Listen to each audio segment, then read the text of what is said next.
new series which I've entitled The Bible Creation Account. And it's really an account of, a series that we want to examine the history and the origins of the universe, of the life itself, and of the creation of man.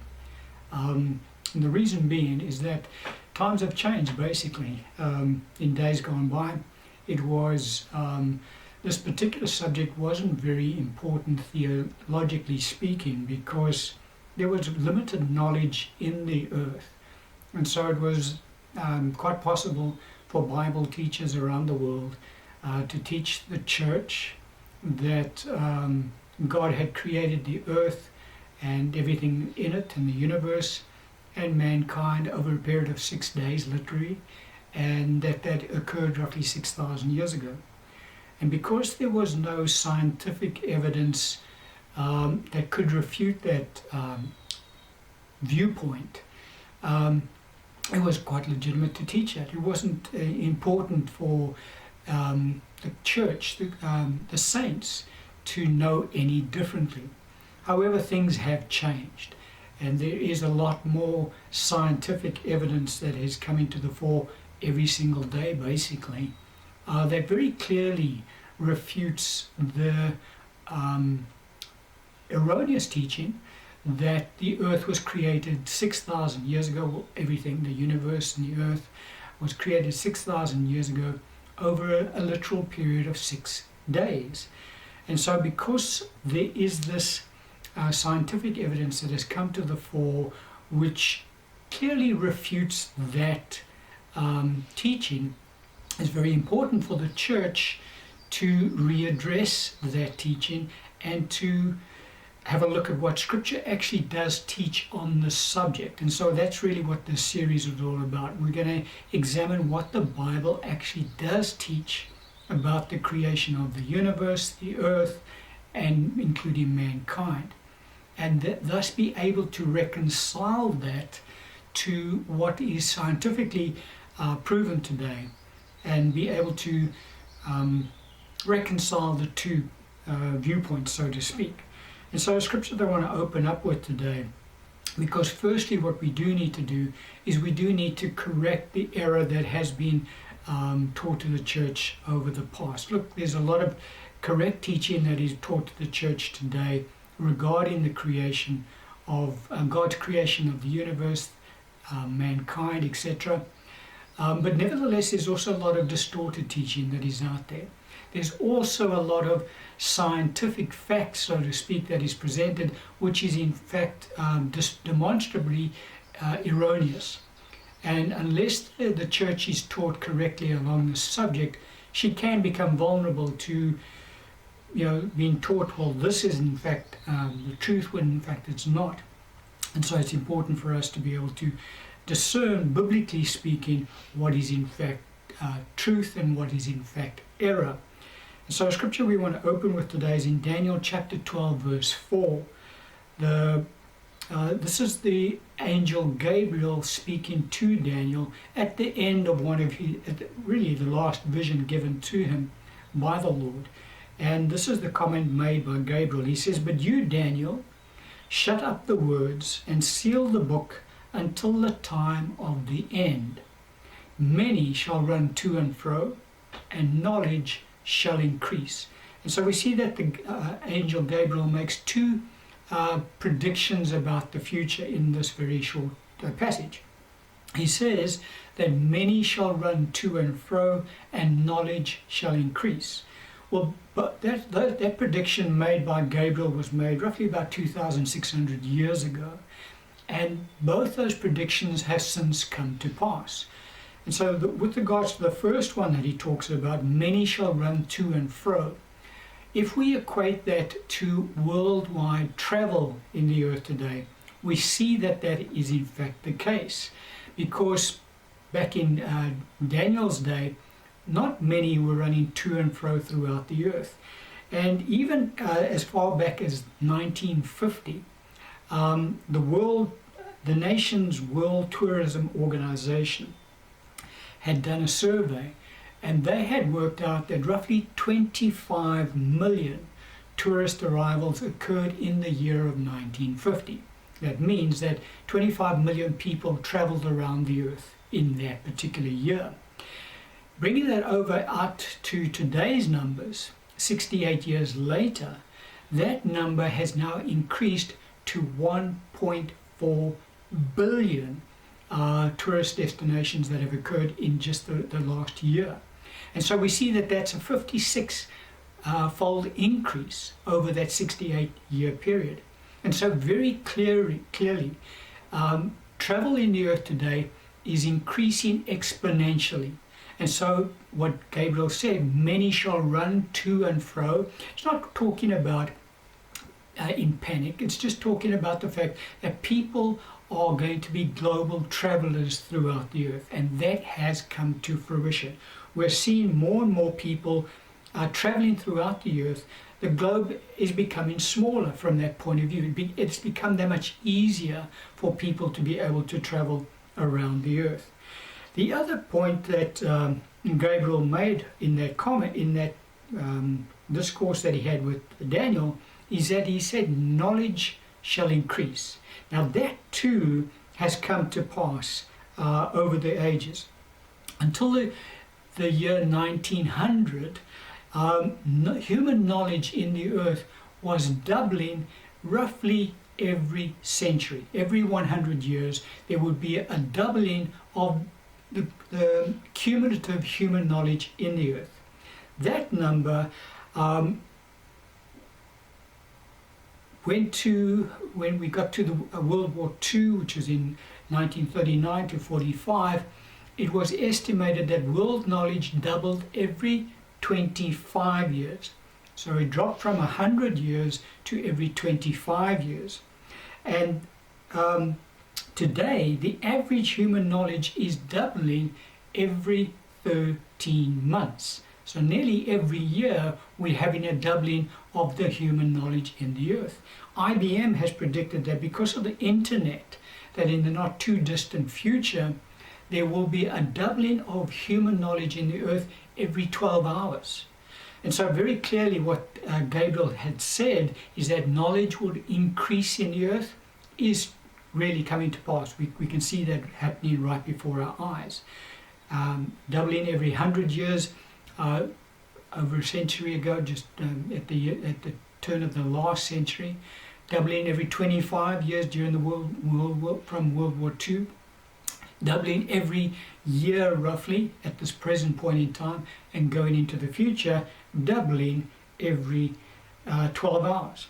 And so we see very clearly that because of this increased knowledge in the earth, it is no longer possible for Bible teachers to teach the church the earth existed 6,000 years ago and God created over 6 days, 6 literal 24-hour periods. Well, we can see very clearly because of the increase of scientific knowledge in the earth today that viewpoint can be clearly refuted. And so what happens is, if the church continues to proclaim that viewpoint, what happens is it does a disservice to the church, because there is demonstrable scientific evidence out there that refutes that. And so people look at that and they say, well, then the Bible can't be true, because if that's what the Bible teaches, we know this to be the truth, and so that is in fact false. And so a disservice gets done to the church for Bible teachers to try and continue to teach that which has been taught over the past couple of millennia. We need to reevaluate what Scripture actually does teach on the subject. And what we will see is that the Scripture is very compatible with what scientific evidence is in fact showing in the earth today. And so, as I say, it's a disservice to the church, to young people in particular, because they're the ones that get exposed to these scientific evidences that are out there, thus disputing a biblical creation account. But the biblical creation account, the true biblical creation account, as we will see in the series, is in fact very reconcilable to what science has discovered thus far. And so it's important for us to be able to teach this truth biblically, because, as I say, there's a lot of scientific fact that is produced and is portrayed out there, which is in fact demonstrably false. And so unless the Christian is taught biblically along this line, they don't know from a science what science is saying, what is true and what is false, because they have this dichotomy. They have this problem that, you know, the Bible teaches 6,000 years ago and 6 days of creation. Science says something different. So, which is correct? And within whatever is said in science, what is correct there as well. And so we need to understand what the Bible actually does teach on the subject. It's become that much more important for us. Now, this particular series is designed for believers. It's not designed for the world, obviously. And the reason I say that is because as believers, we understand far more actually than what even scientists, natural scientists, can understand in the earth today. Because as believers, we acknowledge both the spirit realm and the natural realm. And we acknowledge that the spirit realm, in fact, created the natural realm. Scientists, on the other hand, are at a complete disadvantage in this area because they only recognize the natural realm. They do not acknowledge a spiritual realm. And so because they don't acknowledge a spiritual realm and they do not acknowledge a creator, they are at a disadvantage. Whereas believers, Christians, are at an advantage in this area because we acknowledge both the spirit realm and the natural realm, and we acknowledge God as the creator of both realms. And so what we see, and what even scientists see in the earth, is there are natural laws which God has put in place.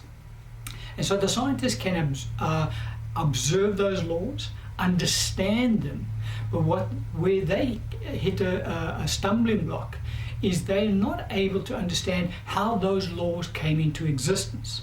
Whereas believers, we can understand how the laws that God has put in place in the natural realm, in fact, came into existence. And so we can understand both.